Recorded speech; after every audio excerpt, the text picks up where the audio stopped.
Assalamualaikum warahmatullahi wabarakatuh.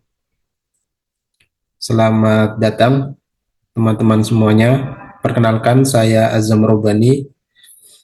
Pada kesempatan hari ini saya akan membuat video pembelajaran terkait dengan materi di dalam mata kuliah industri halal. Ini merupakan bagian dari tugas program peningkatan kompetensi dosen pemula. Baik, pada kesempatan ini saya akan menjelaskan pertemuan yang pertama pada mata kuliah industri halal sebagai pengantar.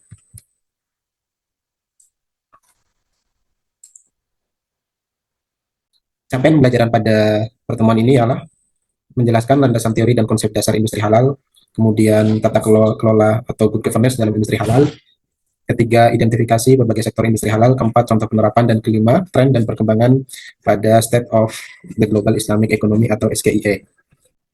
Tapi sebelumnya, saya ada pertanyaan kepada teman-teman semuanya. Pernahkah teman-teman berpikir terkait dengan produk atau barang yang teman-teman gunakan dari dalam sehari-hari?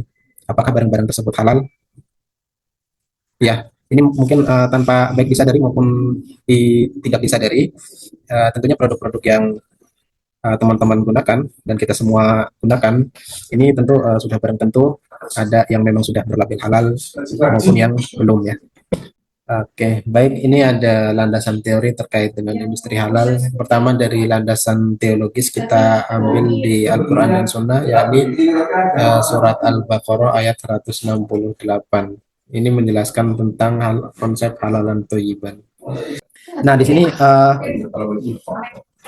ada bagaimana kita melihat seperti apa sih tata kelola atau good governance di dalam ekosistem halal ini.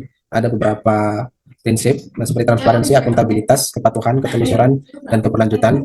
Dan kemudian ada sertifikasi halal yang ini melibatkan banyak unsur seperti pelaku usaha. Nah, ada beberapa sektor industri halal yang bisa kita kategorikan ke dalam beberapa sektor. Yang pertama ialah makanan dan minuman halal. Kedua ialah kosmetik dan farmasi halal. Tiga ialah fashion muslim halal. Empat, pariwisata ramah muslim. Lima, media dan rekreasi. Enam, logistik halal. Dan ketujuh, keuangan syariah halal. Nah, sini silakan teman-teman ada polling ya. Silakan teman-teman memilih polling apa yang paling potensial untuk Indonesia saat ini. Teman-teman bisa menggunakan barcode. Baik, terima kasih. Kita lanjutkan bagaimana sistem implementasi di dalam industri halal. Contohnya di tingkat nasional adanya sertifikasi halal untuk UMKM. Ini program yang dimiliki oleh BPCPH dan kemudian adanya kawasan industri halal. Oke, baik. Lalu kita melihat bagaimana perkembangan industri halal pada hari ini ya. Berdasarkan laporan SIE tahun 2025-2026, ini bisa kita lihat, bisa diukur dari ukuran ekonomi. Terus kemudian kedua dari kontribusi sektor, terus kebangkitan merek lokal, dan kemudian bagaimana kita melihat negara-negara menjalankan prinsip industri halal berdasarkan kinerjanya. Kemudian ada sektor strategis, capaian investasi, perdagangan internasional, dan kontribusi halal global. Oke, menurut teman-teman, faktor apa yang paling penting di Indonesia agar dapat naik ke harga besar CSR klik contohnya di market yang sudah tersebut. Oke, jadi kesimpulannya ialah yang pertama untuk pertemuan hari ini ialah yang pertama, industri halal merupakan ekosistem ekonomi berbasis syariah.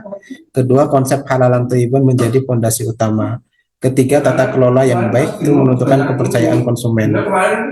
Keempat, industri halal memiliki peluang di tingkat global.